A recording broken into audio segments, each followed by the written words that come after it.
So students, now we will study the topic instantaneous velocity. As I have already explained you uniform velocity, variable velocity and average velocity, now we will study about the instantaneous velocity.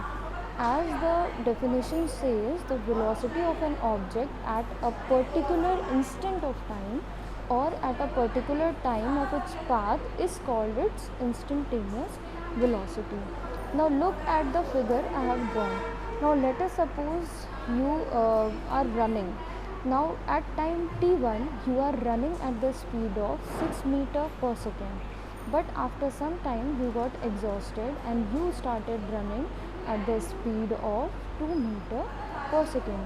Then again you remembered something and you started running again faster at the speed of 8 meter per second. So you can see that at different time intervals your speed is different. So if we talk about at time interval t1, what is the speed what is your speed at this time interval t1?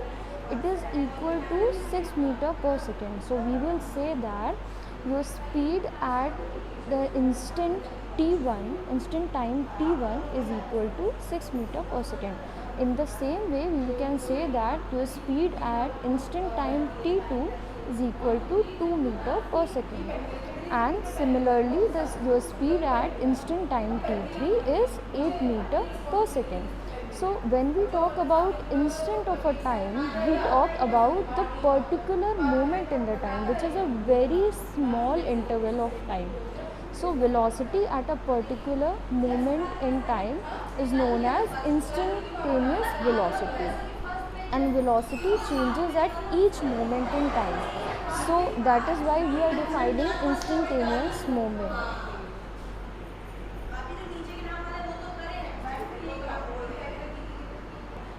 And this instantaneous velocity, how do we measure this or represent this instantaneous velocity? So we take the help of average velocity. I have already told you that average velocity is equal to total displacement upon total time. So here the instantaneous velocity will be represented as it is equal to the limiting value of the average velocity of the object in a very small time interval taken around that instant when the time interval approaches 0. So in case of instantaneous velocity, we talk about the limiting value of average velocity of an object. Now why do we use limiting value? When we talk about very small instants, and we assume that the time interval approaches 0, then we take the limiting value of an object. So instantaneous velocity will be equal to limit delta t, which is the change in time. So change in time is approximately equal to 0. Let us suppose t1 and t2 are very close to each other.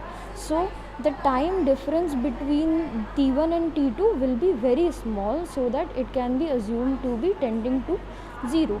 Then we talk about instantaneous velocity, and it will be equal to limit delta t tending to 0 delta x upon delta t. Now delta here represents what? Change in position x and change in time t. Now this whole value, which is limit delta t tending to 0 del x upon del t, it can be written as dx upon dt, which is an formula from differentiation. What does it signify? It signifies the first derivative of displacement x with respect to time t. So we can say that, we can conclude that instantaneous velocity of an object is equal to the first derivative of its displacement with respect to time.